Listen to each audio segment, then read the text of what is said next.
Salve pessoal, tudo bem? Como você está? Como vai a vida? Hoje vamos falar daquilo que é importante, o mais importante na sua vida, na minha vida, que é o Evangelho, a explanação do Evangelho nas nossas mentes e no nosso coração. Então, Mateus capítulo 11, versículo 20, Jesus ele começa a falar com aquelas cidades, né, Betsaida, Corazim, ele começa a falar com aquelas pessoas daquelas cidades que elas não haviam se arrependido dos seus pecados, né? Apesar de verem Jesus operando diversos sinais, diversos prodígios, maravilhas, que testificavam que ele era o Cristo, o Salvador, o Príncipe de Israel, o Messias, o Deus encarnado, né? Ninguém fez milagres tal como fez Jesus, ao dar vista aos cegos de nascença, ressuscitar mortos, né? Fazer com que coxos andassem, milagres e maravilhas que de fato testificavam que ele era o Messias, o Deus encarnado, né? Então, as pessoas elas serão julgadas no dia do juízo de acordo com a revelação que elas tiveram, né? Então, ele está falando com essa cidade, né? Olha, se fossem operados esses sinais, por exemplo, em Tiro, em Sidom, elas teriam se arrependido há muito tempo. Mas vocês não se arrependeram. Vocês permanecem nos seus pecados, né? O problema de todos nós, de todo ser humano, né, é o pecado. É o pecado que nos faz tristes, porque o pecado nos afasta de Deus.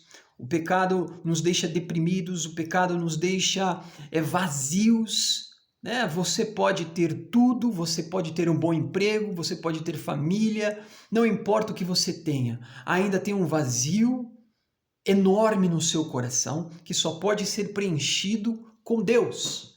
Então, quando nós reconhecemos que necessitamos de salvação, que precisamos deste Salvador, que é o Cristo, o Messias, Jesus Cristo, o Verbo encarnado. E ele também diz assim, olha, por isso eu vos digo no versículo 22, haverá, no versículo 23, e tu, Cafarnaum, que foste erguida até o céu, serás abatida até o inferno. Jesus não mede palavras para falar com eles, né? Então, muitas vezes, nós como cristãos, precisamos também pegar as escrituras em amor, falar para as pessoas, olha, você tem um problema muito sério, né? E se você não se arrepender do seu pecado, você também será abatido, você será condenado, você irá ao inferno. É o que Jesus está falando aqui, né? Como um médico, ele precisa falar para o seu paciente com sabedoria, mas ele precisa falar, olha, você tem aí um problema de saúde que nós precisamos tratar desse problema, senão esse problema vai te matar. Então nós precisamos ter esta coragem em Deus, né? Porque se em Sodoma tivessem sido feitos os prodígios que se em ti operam, teria ela permanecido até hoje, até Sodoma, Jesus fala aqui, né? Então aquelas pessoas que estavam diante do Messias, tamanha é o endurecimento do coração humano, eles não se arrependeram dos seus pecados, né? Eu vos digo, porém, que haverá menos rigor para os de Sodoma no dia do juízo do que para ti. Não é que Sodoma vai ser salva, os habitantes de Sodoma eram grandes pecadores diante de Deus. Mas no dia do juízo, Deus sendo justo, ele vai julgar segundo a reta justiça, sua sabedoria infinita, né? Então Sodoma terá menos rigor no dia do juízo do que Tiro e Sidom, aqui, né?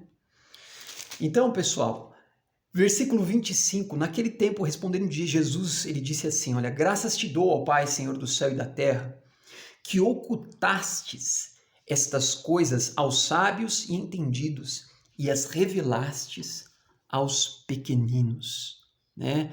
É interessante que Jesus está falando aqui, porque ele está dando graças a Deus, né? Porque o evangelho, ele é, pela soberania de Deus, muitas vezes ocultado àqueles que são sábios, né?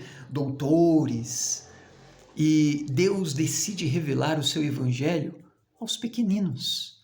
né, ao simples.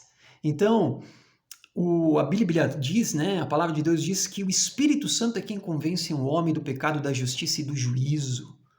Né? Então eu quero te dizer algo. Nós estamos falando de salvação, de condenação aqui, de algo que é extremamente sério.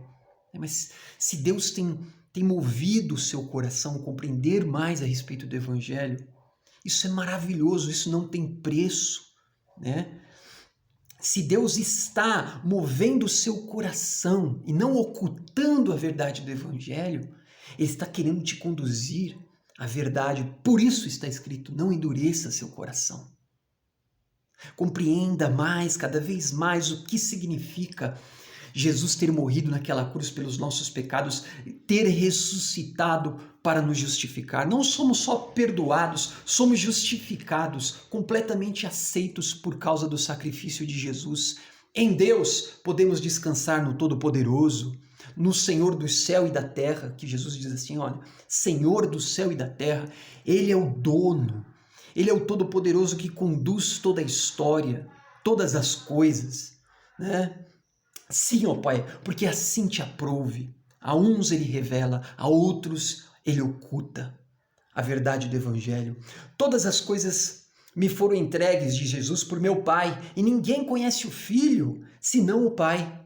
E ninguém conhece o Pai, senão o Filho, e aquele a quem o Filho o quiser revelar. Né? Então, o Pai, essa relação entre Pai e Filho, né? Essa relação entre eles se conhece eternamente. E aqui diz que Jesus revela o Pai, a Deus Pai. Né? Ele tem prazer em revelar a quem Ele quiser. Né? A Bíblia fala que existem os eleitos, os escolhidos por Deus. E bem-aventurado é aquele que Deus tem prazer em revelar a verdade do Evangelho. Né? E Jesus diz assim, e continua dizendo, vinde a mim, todos os que estáis cansados e oprimidos, e eu vos aliviarei. Tantas coisas que nos cansam nesse mundo, tantos problemas, tantas dificuldades, Jesus te chama, vinde a mim, eu vou aliviar a sua vida. O maior problema que nós temos está aqui dentro da nossa alma, quando pedimos perdão, quando cremos no Evangelho, quando nos apresentamos diante de Deus. Somos aliviados do fardo pesado desta vida. Tomai sobre vós o meu jugo, aprendei de mim, que sou manso e humilde de coração, e encontrareis descanso para as vossas almas. Como é bom poder descansar verdadeiramente no amor de Deus, amor gratuito, amor revelador, amor que perdoa, que justifica. É para isso que Deus está te chamando. Venha, porque o meu jugo é suave e o meu fardo é leve. Né? Essas leves e momentâneas tribulações que passamos não podem se comparar à glória que está para ser revelada para todos nós na eternidade. Então, se torna leve. Nós temos problemas, às vezes nós temos dificuldades, às vezes até nós podemos perder a esperança, mas Deus nunca vai nos abandonar. O amor de Deus sempre será renovado na vida daqueles a quem Ele decidiu revelar o Evangelho. E eu espero que você seja uma dessas pessoas. Atente-se à boa notícia, à grande verdade do Salvador. Jesus Cristo te chama. É isso, pessoal. Que Deus abençoe grandemente. Ele traga muita paz, muita vida, muita unção, muita alegria na sua alma. Um forte abraço. Valeu.